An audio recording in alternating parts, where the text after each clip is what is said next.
are some other questions, Reds, that have to be answered around the National Football League. And, again, this comes from Bill Barnwell of ESPN. Let's start with question number one. The running back class has been very interesting to watch so far this offseason. Of course, Tony Pollard getting paid over $10 million to come back for the Dallas Cowboys, at least, as being franchise tag. They do have until mid-July to get a long-term deal done. Otherwise, he will play on that franchise tag for a little over $10 million. But the trade market for Austin Ekeler, what does that look like? Because he has sought permission and been granted permission by the team to seek a trade this offseason. I have no idea, right? And the tough thing about especially this at age 27 for him as well. But this is the tough thing about it, right? He's one of the few guys that you look up and you go, oh, no, the second contract on that running back worked swimmingly, right? He is still underpaid for the value that he gives you at the running back position. One, as a runner, but two, also as a pass catcher, and maybe more so as a pass catcher out of the backfield. So the tough thing about it for the Chargers is that they've got money tied up in Keenan Allen and Mike Williams. They've got money coming up in Justin Herbert. And so you look around and you go, hey, man, we can't really afford to put extra money on this running back position. But that's a running back that looks up and goes, one, if you want to make money as a running back in this league, you got to get it as it is available, or else you will not at all, right? So he's like, I need to get my money up. And they're like, go and see if you can find it elsewhere. And the problem is, look at all of the running backs that we would go around, anybody that knows a little bit of football, and ask them, are they good? And you would get a definitive yes.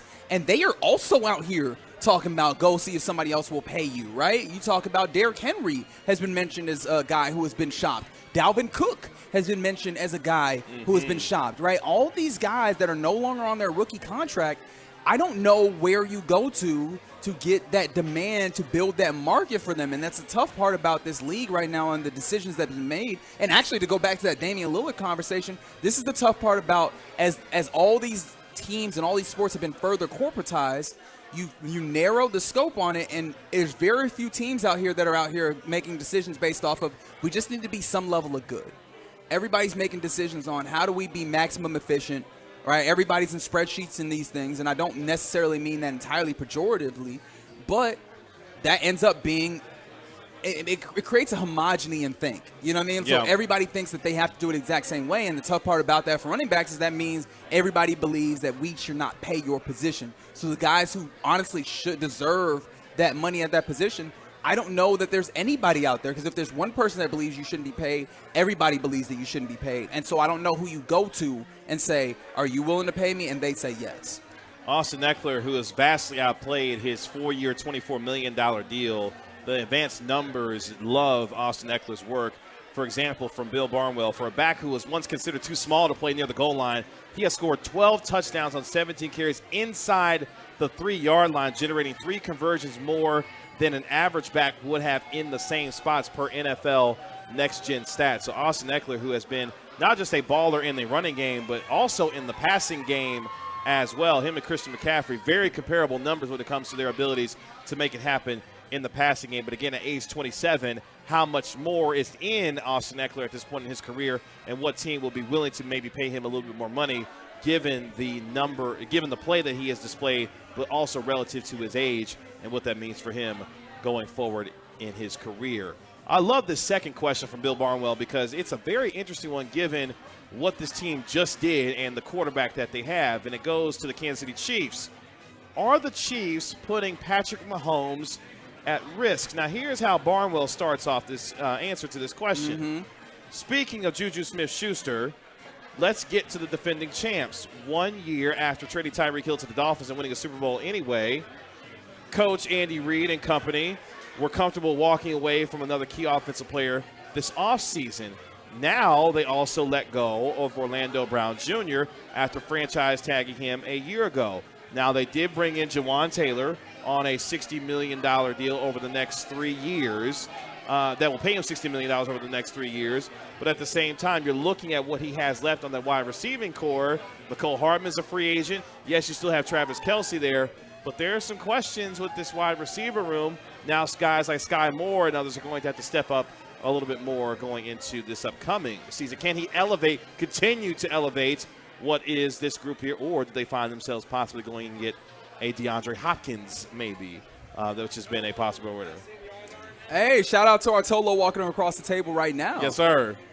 I said shout out to you. Yeah. Yes, sir. When it comes to Patrick Mahomes, this is kind of what it is to be the best player in the league. You know, as a lot of people, at least the best quarterback in the league, which makes you the most valuable of all the players in the league. Is that in order for you to get paid, right? Like, there's going to also, at some point, when your money becomes, you know, exorbitant as it is, right? We start talking about the pie. Mm-hmm. There's going to be some time where now we're going to ask you to do a little bit more and care a little bit more, and this is some of it, right? That being said, are they putting him at risk? Yes, but that's the name of the game with that guy. And one thing about it is, at least with Patrick Mahomes, and maybe this is me just buying into the myth, but I'll be that. I believe fully that he is capable of, you know, being up to the task. That man is incredible. We've seen him with a bad line play incredible, and ultimately that team makes it to the Super Bowl.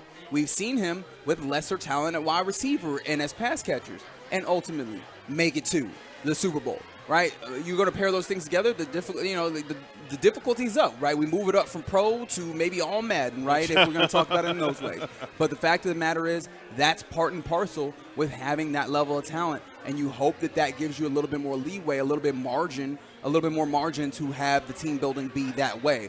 But yeah, I mean, I think they've done a really good job, though, when they are putting together teams, of giving him something, even if it's not the top, give him something to work with, right? When you don't have Tyreek Hill, give him a variety of different types of players that can get the ball in different places and make something happen, right? And so that I can give Brett Veach his props for. But I mean, you always got to remember, Patrick Mahomes is a caliber of player where you hope that he can take all of the things that you give him and maximize them, and he has thus far. So I think that it's just going to ask more of him as he goes along. And that was to be expected when he signed that 10-year deal. And Brett Veach, as you mentioned, is a guy that can find ways to be able to not only ball on a budget, but make smart moves when he needs to. This is also the same guy that went out and got Kadarius Toney for a bag of chips and was able to have an impact for this football team, especially as it got deeper into the season. And we saw that happen in the Super Bowl with his punt return that he had. So I don't have a lot of concern or trepidation when it comes to the Chiefs' ability to surround Patrick Mahomes or Brett Veach's ability to try and do so. I think they'll be able to do it. And when you've got the QBs, you know, the best sport in the National Football League, you'll be okay with the best QB in the sport. And on top of that, we got an interesting text here from the truckwreck.com text line, 877-881-1053, and they send this in from the 972. Mahomes' contract is relatively inexpensive for what he brings. Signed a very team-friendly deal, and the thing about that is it becomes more and more team-friendly as you go along because he signed these numbers for the long period. And as what we've understood is the salary cap going up and up as you get towards year 3, year 4, year 5 of that. I'm sure we'll get to a place where we're like, oh my goodness, how are you only paying him so much? So I think that's also some of this is that you have to have your years where this will be a little bit slimmer than other times, and I think you might be reaching the point where some of that is there. But the idea that they are going to be entirely desolate is not something I see them doing. That's crazy because his cap hit for this year for Patrick Mahomes, this is only $39 million. There you go. That's a hell of a deal for a guy that's on the long-term deal that he is. Now, the way that they structured this contract, a lot of this is roster bonuses, restructures, workout bonuses, those kinds of things. But to still only have a cap at $39 million for a guy who's already a 2-time Super Bowl champion, given what the QB market is, it's kind of crazy to think how the Kansas City Chiefs have been able to do this and do it year after year, and now with Patrick Mahomes leading. Spread it out over 10 years. Yeah, you do that. You do that very well. Last one here, as Bill Barnwell has certain questions for us to answer after NFL free agency. And this goes directly to the NFC East, and one that involves your Dallas Cowboys. Why are superstar corners suddenly cheap and available? This is a great question.